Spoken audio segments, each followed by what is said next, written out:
Used to lean and tip it over the door.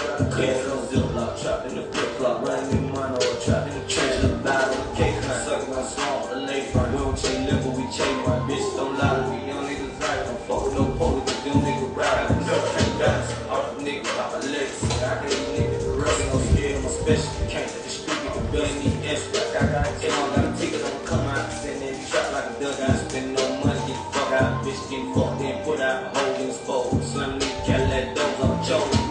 BBS in my rose, bitch, I'm at the top, I'm on pole. Poppin' perks in the sky, fall cycle run hot sauce, dog. Came up all the crack run hook.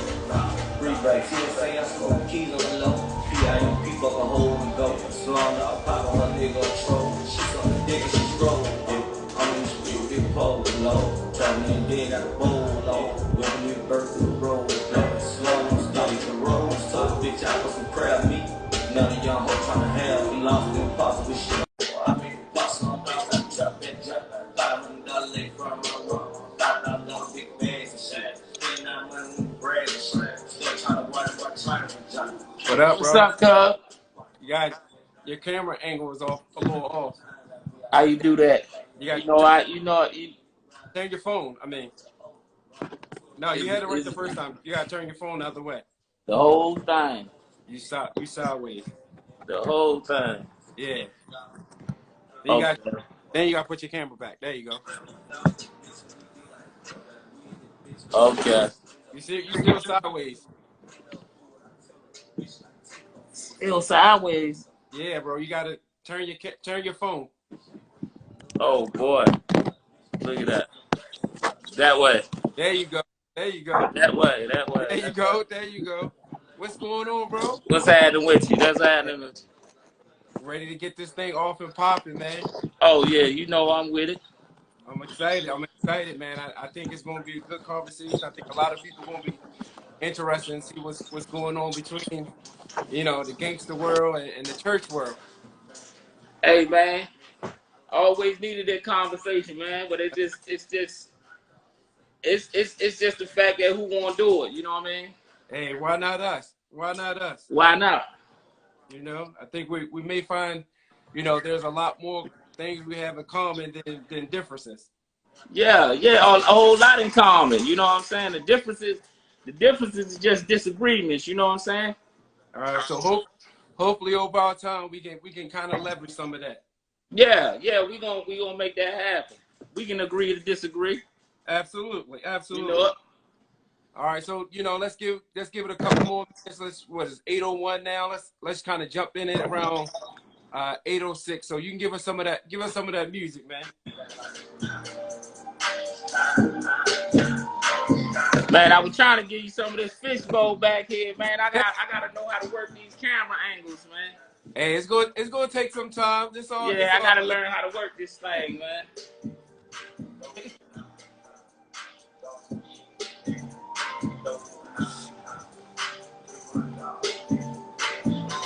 You see what's in the background back here, back of me back here.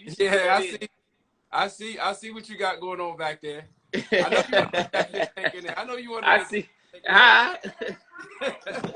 Yeah, I'm representing the town, man. I'm always representing the town wherever I go, man. Absolutely. Yeah. And that's another thing, man. Like another topic, man. About we gotta have about getting out and meeting new people and venturing out and doing new things, man. Oh man, we ain't got it. We only supposed to talk. That's such a unique topic, special for. But what I'm saying is, what I'm saying is, when I was coming up, I didn't think that was a big deal. Nobody really, other than going on trips, right. Having vacations and everything. Ain't nobody never told me to, to really venture out. You know what I'm saying? It's like it's just like you in this bubble. You know what I'm saying? Man, I'm telling you, it's I don't think let me see.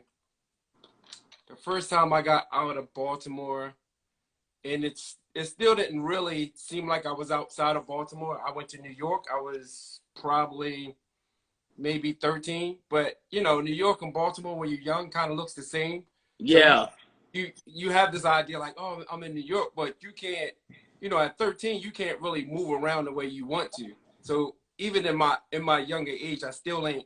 It didn't really dawn on me that I was outside of Baltimore. You know what I mean? Right. And Right.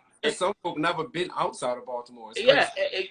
a whole lot, more than a person would normally think. You know what I'm saying? Yeah, And at the same time, knowing that it's other people out here just like you. You know what I'm yeah, saying? yeah, yeah. All You right, know, so like everybody seem to think like Baltimore just is one big hood and you can't get out of it. You know what I'm saying? And it's hoods everywhere.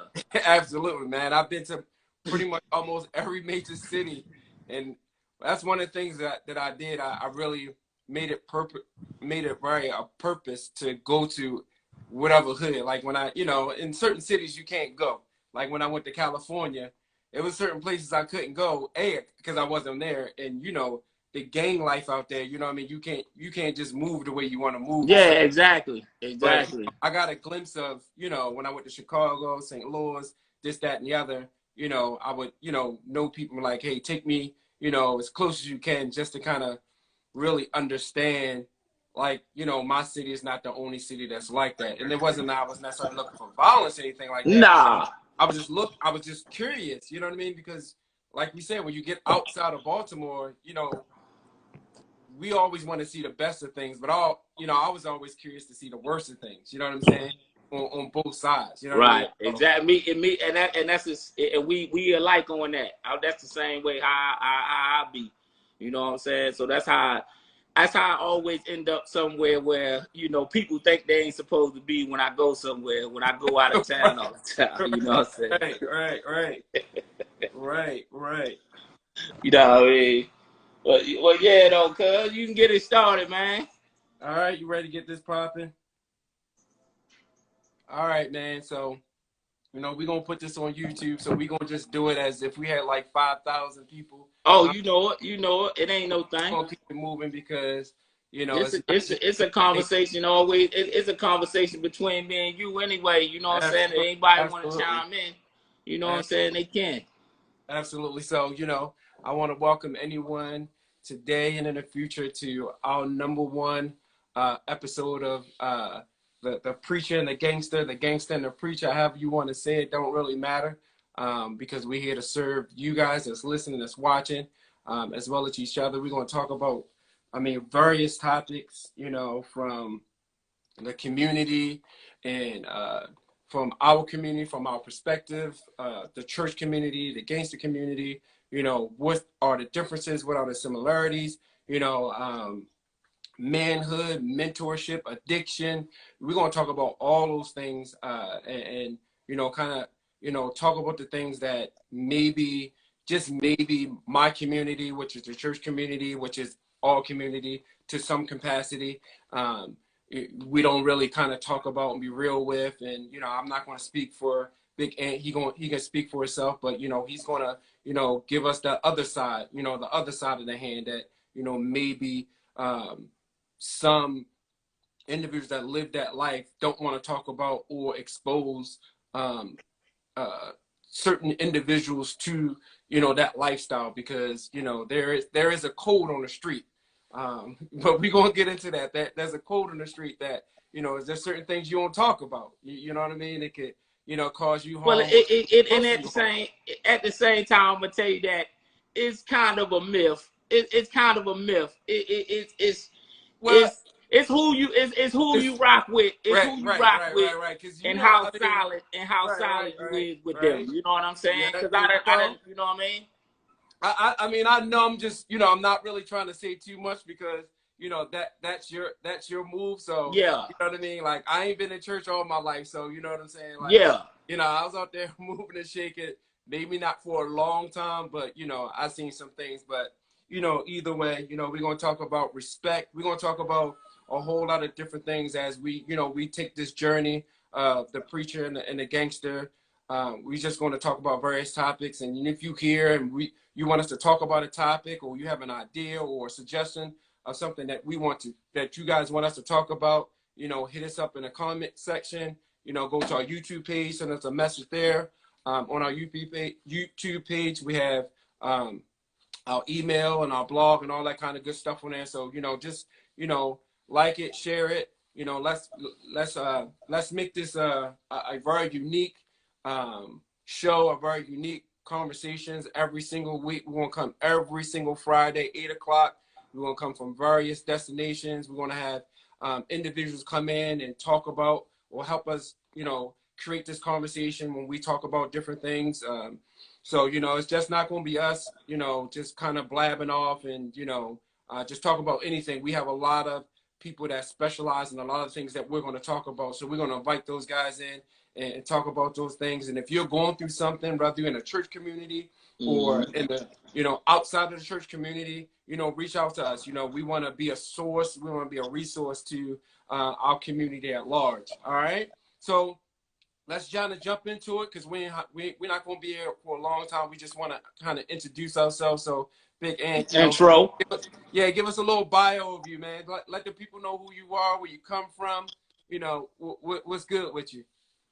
All right, man. Well, I guess we can start off. I grew up in Flag House Projects, in between Lafayette and the downtown area. I'm quite sure people know of.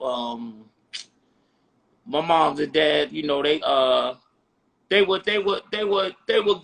good people, but when you have a separation, and it's a kid involved, it's kind of a detrimental thing, to really let your kid know that y'all both on the same page, what I'm saying, and I had to figure out that at a young age that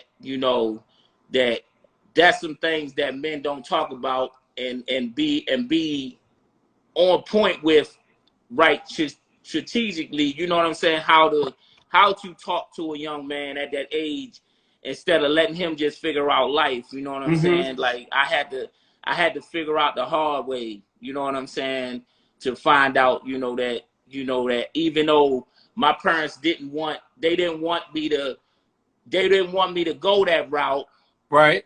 So they were more like, let's not mention it, or let's not, what I'm saying, let's not expose it to it instead of telling you what's right from wrong, what I'm saying? Right. So I was basically raised by my peers, what I'm saying? Basically raised by the cats that I was around, because you didn't have that openness back then with your parents, so I went to high school for a good amount of while. It's a story we can tell later, but went to Southern High School, for a while, and I dropped out, and later on I went back and got my diploma, and once I got my life a little bit on track, a little, whatnot. But just an east side cat, man. I done been everywhere on the east side, man, even the west side, but I'm an east side cat at heart, so I done been everywhere, man.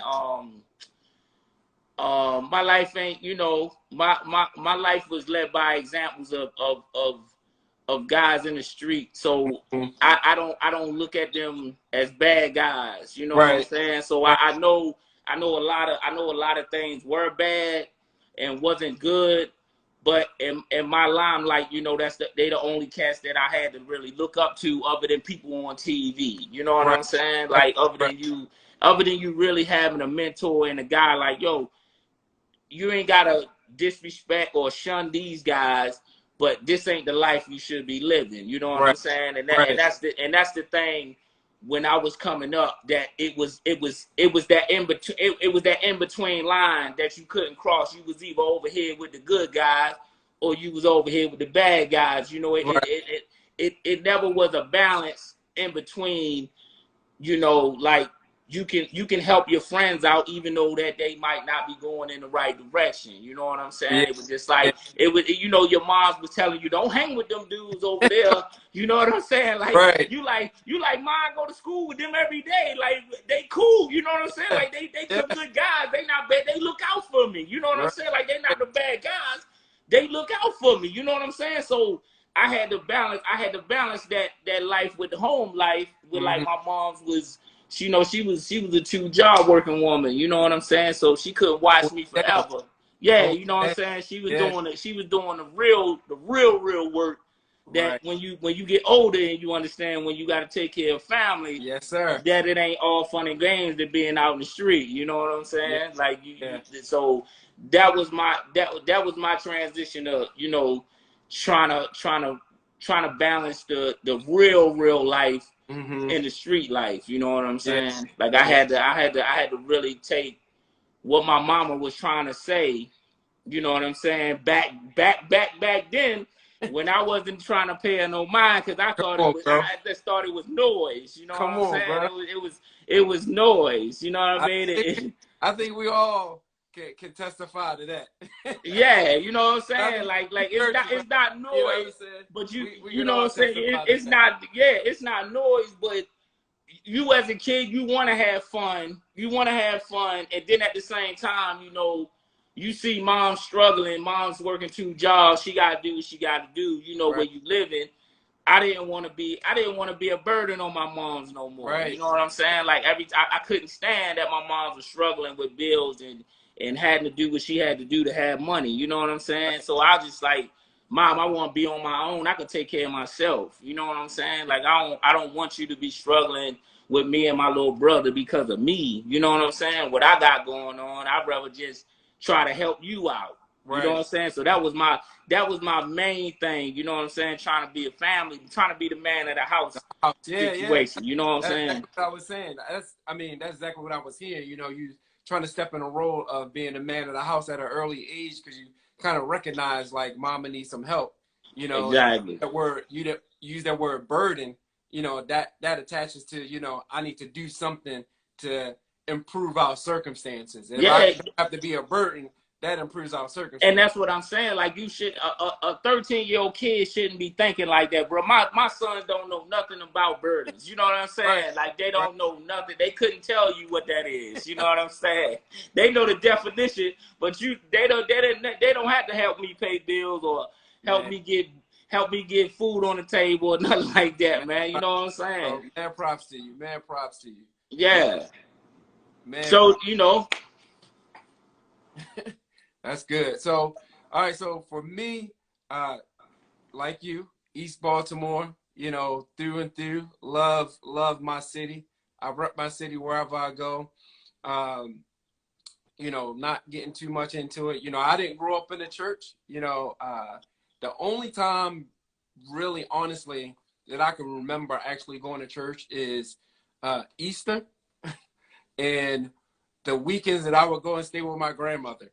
That was a must. Sunday, that was a must. You had to go, and it was a message. So it's quite different. My experience in church now is so much different from my grown up experience. Right. So my background kind of similar to yours. I didn't drop out of school. I wound up getting kicked out of school. And very fortunately to get back into school and continue to further my education. We can get into that, another story as well. In between that time, I kind of dabbed in the streets, but I had to do it a little secretly because, when I was growing up, my mom used to do a lot of things in the community. So a lot of people knew who my mom was. So I was out there doing my thing. It was really on a hush hush. Right. So many people knew my mom. So I couldn't necessarily stand on the corner, right? I did it probably a few times. Right. And again, it was kind of eye-opening because the people that I was serving, they knew my mother, and some of the people I was serving was like neighbors. So again, I was like, wait a minute, Right. What? Like, right. Such, Mr. You know what I mean? Right. So that was kind of mind-blowing, but I realized like I couldn't be on the corner because too many people knew my mom. True. So, so I kind of worked behind the scenes a little bit. You know what I mean? Right. What we call back in the day, we call runners. Right. So, that was my source of income when I was younger, when I was, 14 and 15, like 13. Right. But also I was playing sports at the same time. So really playing sports really kind of guided me into really hustling because the guys I was playing sports with, they come in with J's and, Bojack. Hey man, yeah, I know, and that's another. exactly. That's So a, my and that mom, was, like your mom, my mom was a worker. You know what I mean? Like yes, my mom worked at night, overnight. So we would come home from school. My mom would be home, you know, a couple hours later, she gotta go and go to work. right, So we working right. that night shift, you You knew know. her schedule. She had a Right. So schedule. we leaving That's out to go same to like me. school. Right. We leaving out to go to school. My mom coming through the door. So you already know what that means as time goes on, right? So that gives Exactly. me a lot of freedom to go out and do what I need to do to get shoes and all this kind of stuff. So, you know, with that being said, you know, what drove me, what got me into church is I had my first son at 19, right? And, you know, similar to you, like my dad was there, but he wasn't there. You Right. know what I mean? Right. That whole, and I don't want to I don't want to limit it to our community, but I only can speak about our community. You know what I Right. mean? I've never been anything else but a black man or a Right. black boy or Right. a black Right. person. So you know, this rift between my mother and my father, you know, caused a rift between my relationship with my father. Exit me You too. know what I'm saying? You know what So I'm saying? Same right. thing. So we'll get into that later on. Yeah, yeah, But that yeah. that that right there is a very touchy, but it's a hard It's subject deep. that needs It's to be spoken deep. about on It's both deep, sides. but Yes. it need to be talked about because that's something that dudes don't talk about. Like, you know what I'm saying? Like, I mean, I know like cats. really, like be 100. Like oftentimes, like a lot of times, you know, me as a teacher, a preacher, you know, I have this desire to talk about certain aspects of life and certain aspects of fatherhood and, you know, husband and brothers and sisters and, you know, my upbringing. But I'm always conscious that even though it's my life, my experience is shared with other people as well. So I have to be Right. very mindful when I speak about these things, that the ones that's gonna that I'm gonna speak about, I try to engage with them like, hey, I'm about to talk about this, or I'm about to preach this. You're gonna be a part of the story. I'm not gonna mention your name, but this story Right. is gonna touch you because And you in that story. I'm So gonna I tell you don't me. wanna be disrespectful, but it's the truth. But that But truth is my version of truth, though, I'm right? gonna tell you me to tell you the truth, cause like this therapeutic for me. Right. You You know know what what I'm I'm saying? Because I don't wanna make nobody feel no kind of way, but at the same time, at the same time, it need to be talked about. You know what saying? I'm saying? Right. Right. Like like you say, that conversation is a whole nother show in itself. We can start Right. that over and talk for hours about Yes. how the household is torn apart, but it don't seem like it. You know Right. what I'm saying? Right. If, because Because that's all you know. yeah, and don't nobody say anything. No, You know what nobody I'm said. saying? Nobody Right. says anything. It's like, yeah, you get picked up by your father, he coming to get you, you out. You know what It's I'm saying? normal, but It's normal. it's Yeah, but it's not supposed to be. You it know don't what I'm saying? exactly. But Exactly. So it don't supposed to be. we have normalized this behavior instead Yes. of looking at it and be like, this ain't right, to do something about it. But you know, like I said, we'll get into it. Right, Let right, me right, close. right, Let me right. close out to how I became a preacher. You know, Go ahead. you know, from place to place. At one point, I wound up coming back when I came back from college. I wound up living with my dad. My dad is a preacher, and he was hosting this evangelist at our house. And at this time, I was just working. I just left college. Like I said, I mentioned earlier, I had my first son at 19, and I tried to do the whole, you know, long distance thing, and it just couldn't do it. So I had to Yeah, come right. home, you know, I'm grinding, working 2 jobs or whatever. So anyway, I'm living in my dad's basement. This evangelist, he's hosting because he's preaching at the church that my dad, you know, was a minister at, and he was in the living room talking, da da da da da, and I kind of just sat there and charmed, and he kind of looked at me and was like, "Who are you?" And we just had this conversation. He started speaking to my life, and I'm like, whatever. I mean, mind you, I'm not in church. So Right. he started talking to me and whatever. And after the conversation, a couple of days later, I'm starting to think like, man, like, you know, I need to figure out how to be a better man. Even though I'm living in my father's house, I'm 19. Like, Right. I ain't trying to be son no more. I have a son. Right? Right. So he talking to me, this, that, and the other. And I was like, man, I got to figure out how to get this going. And, you know, after that conversation, I just started reading the Bible.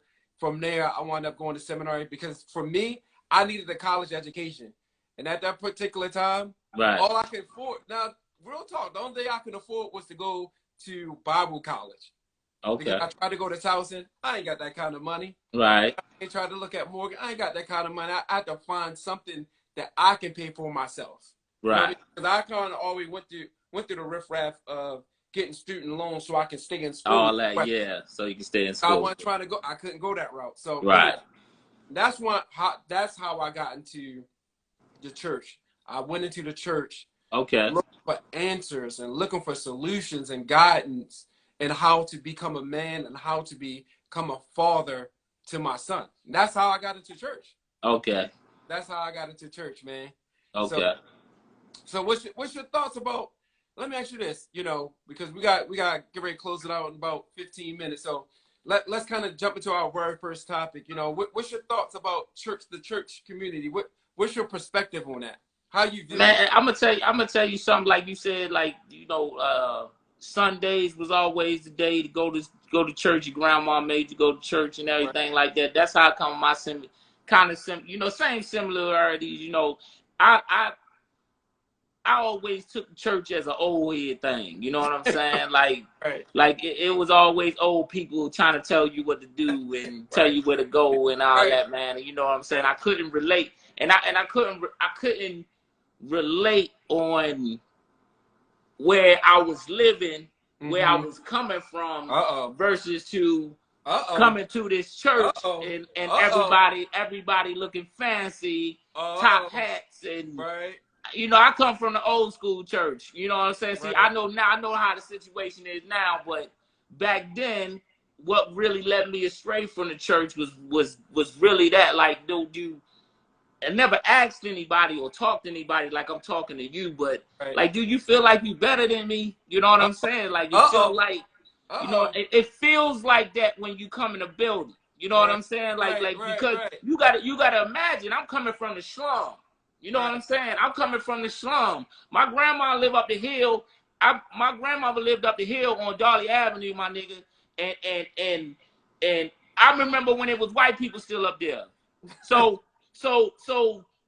when cats talk to me about they from the trap and they from here and out, man, I was up there with my grandma when white people were still living on Darley Avenue. Yeah. So I was down the hill in the jets. It with pissy elevators and dope thing with crack. Crack ain't hit up the hill yet. You see what I'm saying? So I felt conflicted. You know what I'm saying? Like my grandma live up here, my dad live over here, my mom live here. You know what I'm saying? Woo. Like, do they know where I'm living? You know what I'm saying? Do anybody know where I'm living at? Right. Cause on Sundays everybody eating dinner and chilling and everything is cool. You know what I'm saying? Like, no, I gotta go back to school. I gotta go back to the slums where things is really going down like that before it was like that on Harford Road. You see what I'm saying? Like I was going through that before any of that was like that down the hill. You know what I'm saying? So I was seeing these things. And I was conflicted about going to church because I thought people thought they was better than me. You know what I'm saying? Wow. Did you encounter someone, you know, outside of the times that you went to church and you looked around and saw people, you know, let's just say in that fancy clothes, let's just use that terminology. Right. Did you encounter someone to enforce that idea, enforce that feeling of, you know, this level of this heightening of I'm better than you, this next level of living to make you feel like they was looking down on you? I personally, I don't think so. I can't remember exactly but it was always like, it always felt like I was ghetto. You know what I'm saying? Like how I dressed, you know what I'm saying? Like it was a different, and that back then it was a different time. You know what I'm saying? Because you could really, really tell a kid from the street versus, you know, a normal kid that was probably playing basketball up under his mama and daddy and them, and, you know, living over here in a nice old little house and everything. And it was just the attitude, how people would act, not directly towards you, you know what I'm saying? But, you know, I had cousins, they mama wouldn't let them come stay the night with me, my man. So I don't want to hear, like, I don't. If anybody want to have a conversation, they can have a conversation. Cause I could come over y'all house and chill and live it up and all of that. And I say, cuz, you want to come over my house? Ask your mama, ask my uncle and them. You want to come over my house? We'll talk about it next week. Ain't nobody never come and stay with me, homie.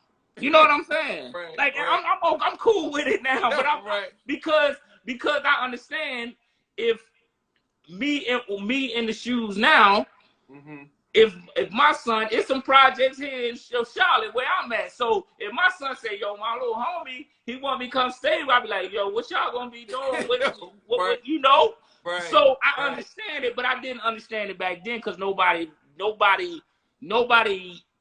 came to me and talked to me about, you know what I'm saying, safety and being different stuff like that, other than just like kind of shunning you. You know what I'm saying? Kind of like you the weird one. You know what I'm saying? So that's how it was kind of played out. You know, I didn't really have nobody like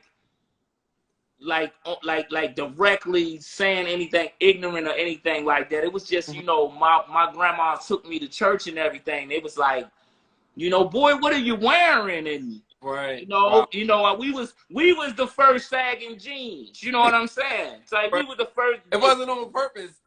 It wasn't on purpose. You know what I'm saying? It was it was just the culture at the time. You know what I'm saying? It was the culture at the time. My grandma hated it.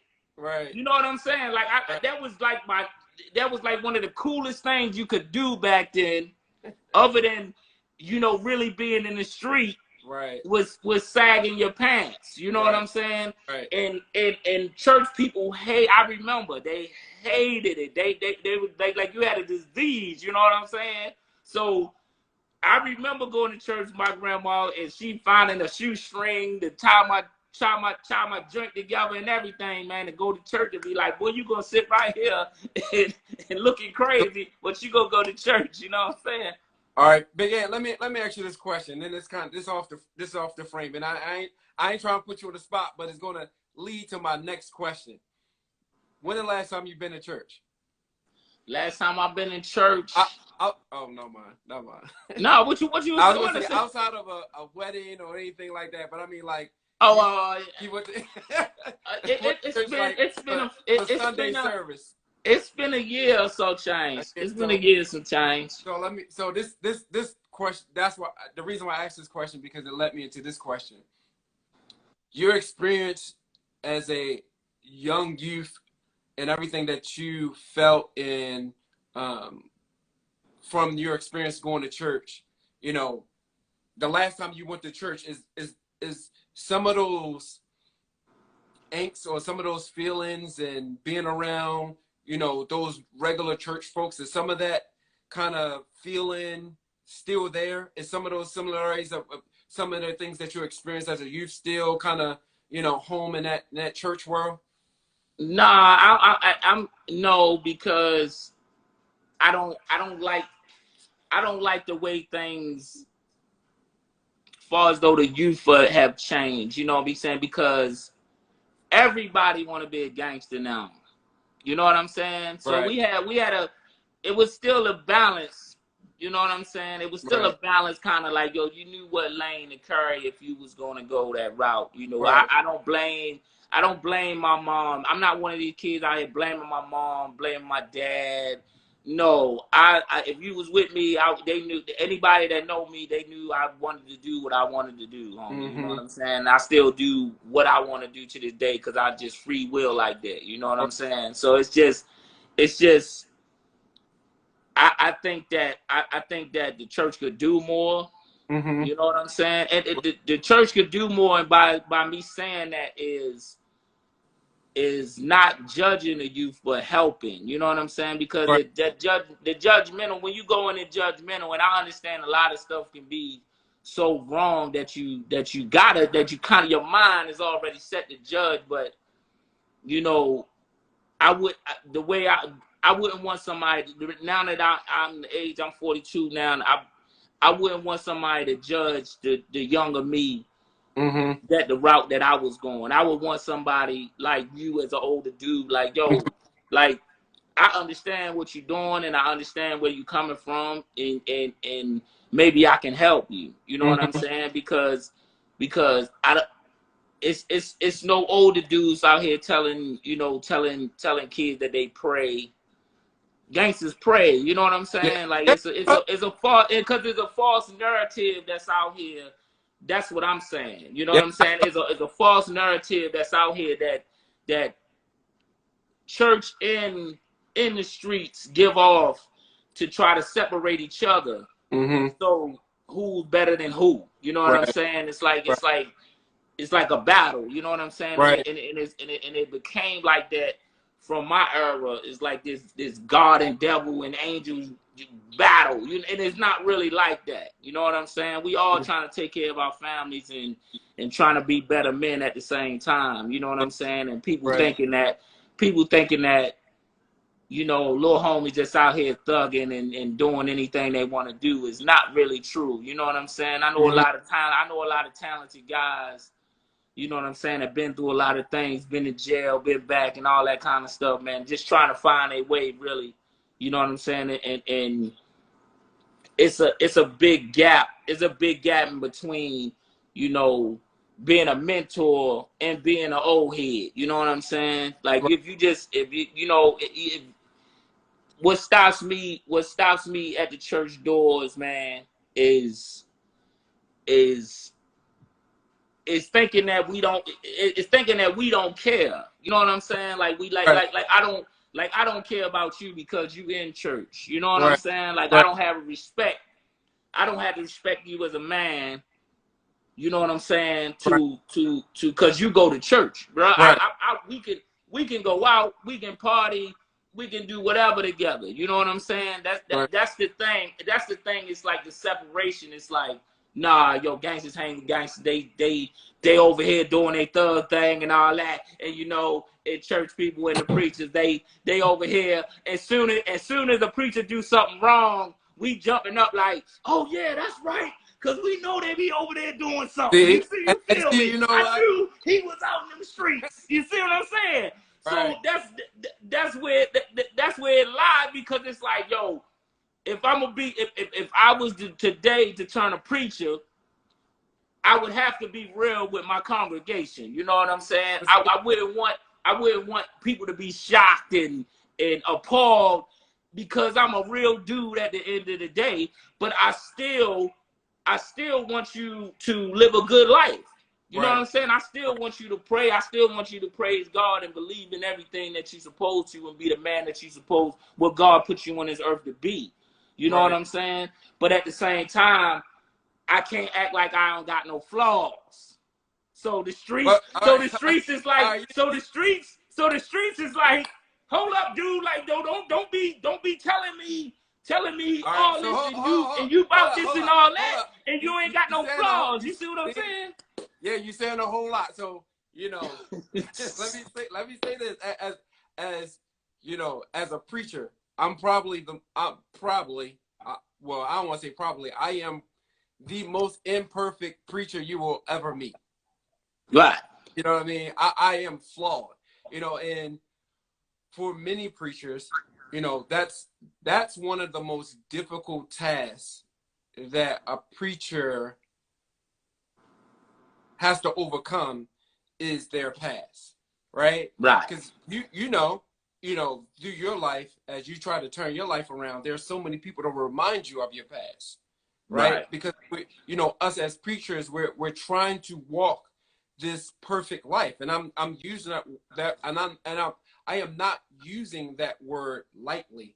Right. This perfect life, because we consider ourselves as examples for others to follow. But you being judged too by your own right. people. But see, I'm leading to that whole judge thing, because some people won't let us go of our past, and some people won't even let us go of our present when we make mistakes, Right. and that keeps people out of the church, because the people that don't go to church, they watch us attempt to walk this perfect line, this perfect walk, but also at the same time we're giving some solid foundation principles to navigate their life at the same time when we may make a mistake. So there is a conflict of interest, if I may say, when it comes to a preacher preaching the word.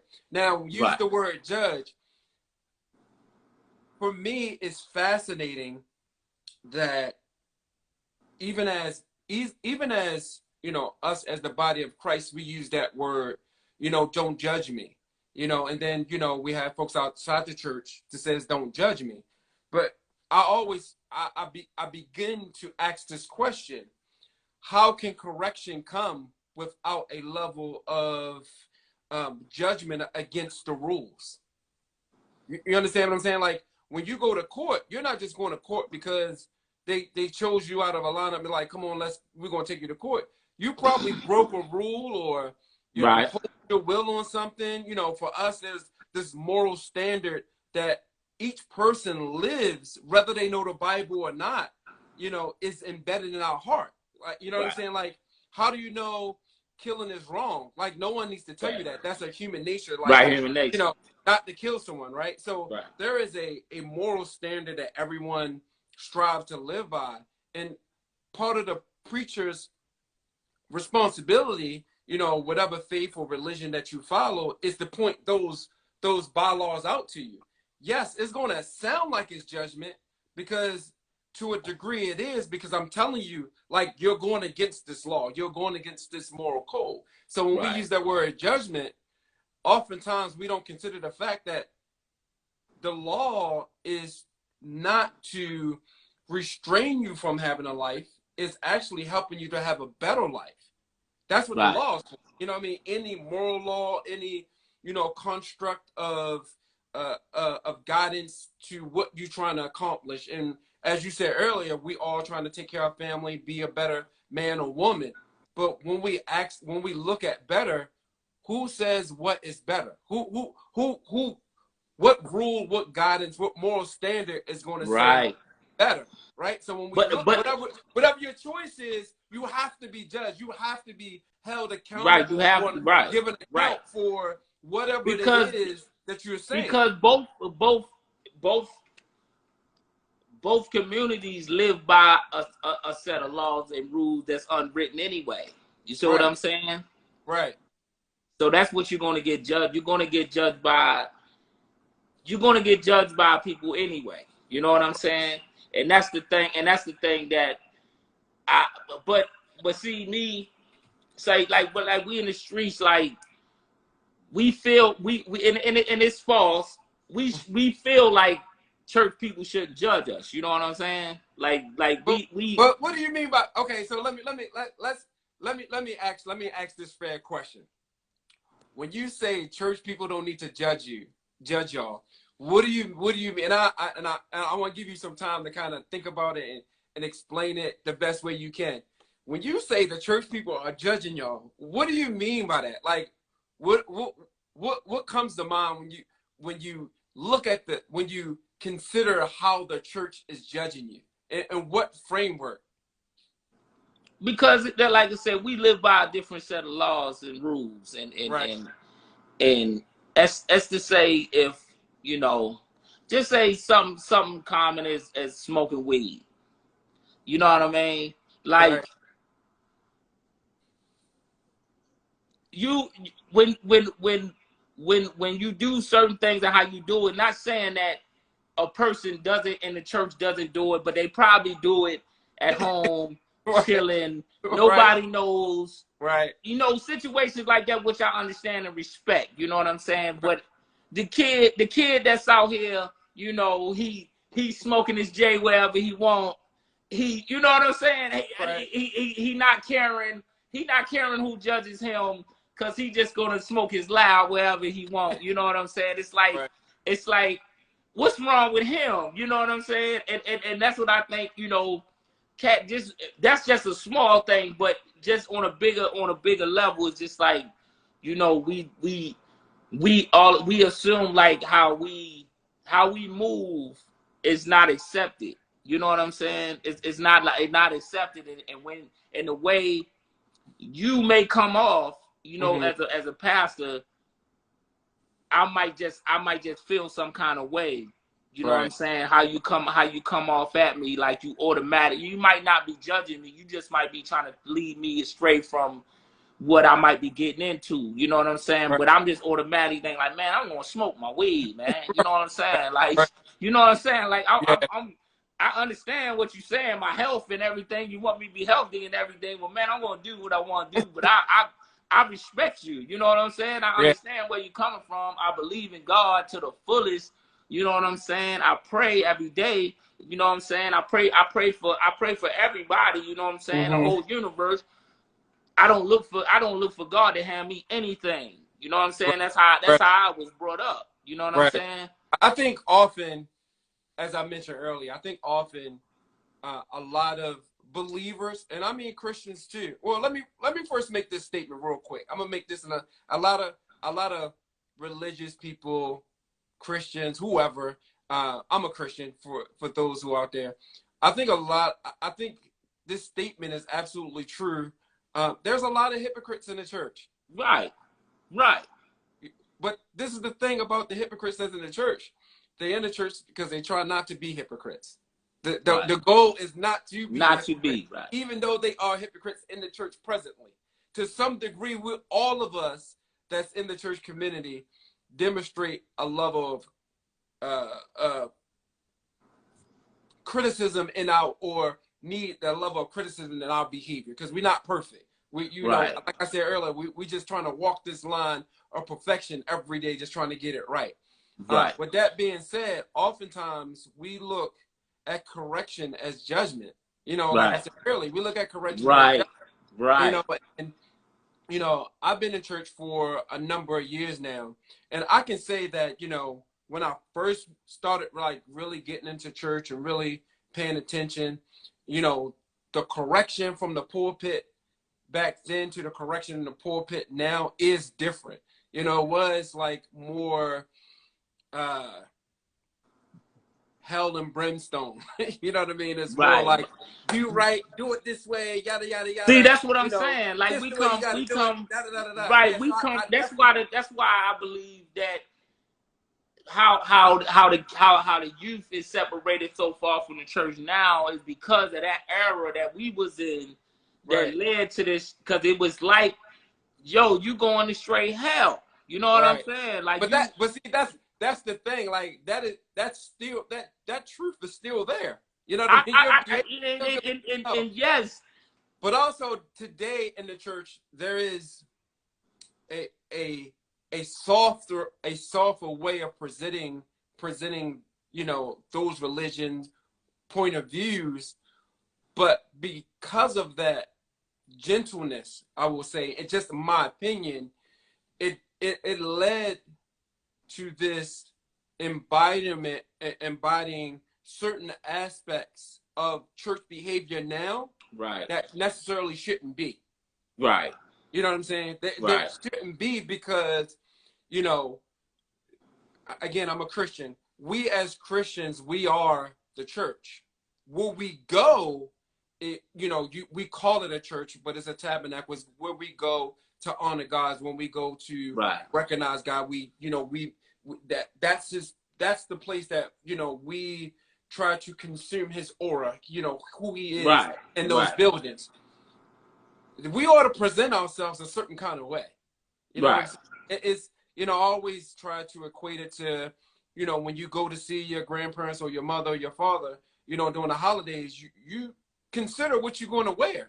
You know what I'm saying? So now, and it's not all churches, and don't get me, I'm not saying all churches. I'm not speaking for all churches. I'm just, I'm not even necessarily speaking for my church. I'm just saying you know, as I look at the body of Christ as a whole, yeah, as a whole. right, there are certain aspects that, you know, us as believers had loosened, you know, and allow certain things to go on in a church that's not beneficial to the youth or to my generation. You know what I mean? It really takes the, man, I don't want to use this word, but it's absolutely true, the holiness of worship. Right. You know what I mean? So we keep, you know what I mean? Like, that's why I said, you know, earlier, when we look at judging is a part of correction. And I think if we kind of, you know, start speaking about correction, and it kind of goes to what I was saying about the tone and softening, you know, how we deliver the message, you know, this is just another form of me saying and talking about judgment. You know, this is a form of correction. I'm not judging you. I'm just trying to bring you to the correction of your thought pattern, how you want to view God. You know, there's a lot of scriptures that a lot of people take out of context, like, you know, come as you are to the church. Like, a lot of people use that to wear what they want to wear, act the way they want to act. But that's not what that text actually means. That doesn't that's not what it means. No, bro. That don't mean you know what I'm saying? That don't mean you come to church dress any kind of way. Right. You know what I'm saying? It all, you know, in certain aspects, if that's all you have, that's all right. You know, when no one's going to argue, you know, if you came out the club and you drunk and you have this notion that, you know, you need to see God, you need to be at a place of worship, you need to go to church, then go there drunk. Go there high. If you got a mini skirt on, go to church. But if you have something else that you can wear that's more presentable, you know what I mean? Not for the people, but for God, because it's all about God. It's all about giving him reverence. It's all about, you know, acknowledging who he is in that, in that space, in that atmosphere. That's what we're talking about. You know, when it says come as you are, that don't mean I'm going to go in my closet and I'm going to choose to wear this mini skirt, you know, or my brother, I'm going to choose to wear these jeans with holes every single place. You know, get it. Now, granted, I have jeans with holes in it and I wear them to church. Like, I'm this new generation, same gospel, same Jesus from long ago. But I'm mixed in this new generation that, you know, a suit and tie is not necessary every single time we go to church. I understand the history of it. I know the history why we do it, but I'm that new generation. But that's what I'm saying. So that's how we, you know, how we dress is an expression of how I feel, what I'm thinking. You relax, like, right? You feel more relaxed in what you in, right? You want to feel more relaxed in what you in. That's what I'm saying. We both are from, you know, the hip hop generation. Like, you know what I mean? Like, we are, you know what I mean? So it's to, you know, when I kind of, like I said, when I got into church or whatever, I didn't wear ties. And the more and more I got in church, I started wearing ties. Right. But then I realized, like, the way I was dressing, I didn't necessarily didn't like it. It's just I didn't feel or see me, and I didn't want to get lost in church. I'd rather get lost in God. And the more I got lost in God, the more I found me, and I wasn't ashamed for me to wear a blazer with jeans, or me wearing, you know, some Jordan 1s to church, or me preaching in a t-shirt and some jeans and, you know what I mean, and some Air Force 1s, which I've done many times before. You know, just you know, that's my error. So you know, that being said, when you come to church, you come to serve God, period. And I think a large part of the struggle with folks that choose not to go to church is because they so focus on man, you know, what man thinks, how man gonna judge us. This man or woman up there preaching, they ain't perfect, they got their life all messed up, and that. It ain't about them, it's about God. And I think the more people realize that when they come to the tabernacle, when they assemble whatever day they choose to set a particular time, a particular day to honor God for those hours or time, they will realize that they don't really care about people. Right. You know what I mean? Like, the more you engulf in your relationship with God, the more you're going to be less concerned about, you know, what what people think about you. what You're people gonna be think, right. what You people know what I mean? think. The more right, you're not really gonna think about it. But as you move closer to God, you're gonna begin to consider how you behave. You're gonna consider the things you say. Right, You're gonna consider the things that you do, and that's the evolution. That's the the change that people want to see, but they yeah, don't like seeing it. right, right, That's crazy, right? right, It's almost like, people cheer you as you go to the road to success, but once right, you become successful, oh, right. they trying to tear you down. Oh yeah, They yeah, trying to, and that's the struggle in the church, bro. Like yeah. I I'm could being dig it. 100 with you. That is the struggle in the church because a lot of people come to church, they get saved, they like gunning for God, they start changing their life, they stop doing this and doing that and doing this and that, and then here come family members, friends, co-workers, like, oh, Right, you think, right, like you said earlier, you think you better than me, da da da, and right, people start feeling bad, or they start questioning, their change and their growth, and then they kind of fall back, like, no, I can't be no holy roller, I can't do this, I can't do that, right, and that's kind of, some of the youth, that's kind of their struggle too.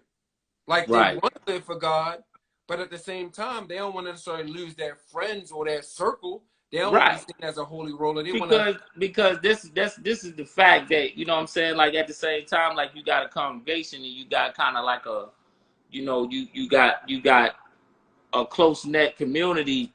That's the same thing as the street. You know what I'm saying? So you want to live up to a expectation. You know what I'm saying? Right.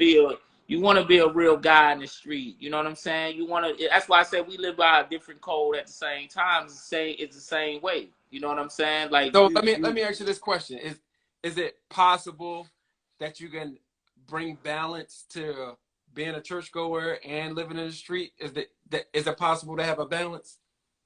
I I believe in it's always according to the individual. You know what I'm Right. saying? Okay.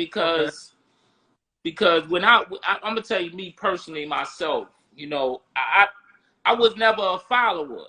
You Mm-hmm. know what I'm saying? So I can't. When people look at certain people in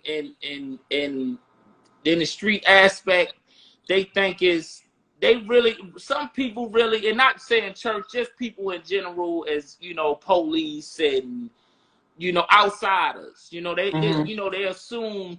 They assume that this kid was led astray. He didn't have the right upbringing. Man, I know cats that had it. Right. You know what I'm saying? I know cats that mama and daddy had it. They was with me. You Right. know what I'm saying? They didn't have to do certain things, but they wanted to be a G. You Right. know what I'm saying? So it's all according to the individual, man, because people will judge you and just think that you a hood. When I'm like, man, this cat next to me, he ain't nowhere near, but he wanna be. You know what Right. I'm saying? And he will die for the fact that he wants to be a G. You know what Right. I'm saying? He don't look at it. He don't look at it as well as though like trying to balance a good and a bad life. You know what I'm Mm-hmm. saying? It's like he don't believe in that it's bad. You know what I'm saying? He think Okay. he thinking. I was thinking that it's a lifestyle. You Mm-hmm. know what I'm saying? It's it's, Mm-hmm. it's really, people don't understand, like it's a lifestyle, man. It's a way of thinking in a mindset when you really really really really really want to say you a street guy. You know what I'm saying? Like not no guy to just say, oh man, I'm just out here and I'm doing this and I'm doing that, because that's a weirdo. You know what I'm saying? It's not real. You know what I mean? But to balance, it comes with growth, and it's always the individual, because the simple fact that you trying to be around people that got good heart. You still trying to be, because you don't want to be around those snakes. You don't Right. want to be. Yeah, I'm in the street. I still don't want to be around snakes. I don't like snakes. I don't. You know what I'm saying? I don't congregate with snaky people. Right. You know what I'm saying? So it's still the same thing. Like you trying to get away from all the negativity and you trying to put positivity in your life. It's the same way in the street. You know what I'm saying? No street dude want to be around goons, and them dudes over there, they call themselves goons or whatever the case, man. But if you talk about a dude want to be around some goons and some snakes and gorillas, he don't know he don't. No, that's a lie. That's a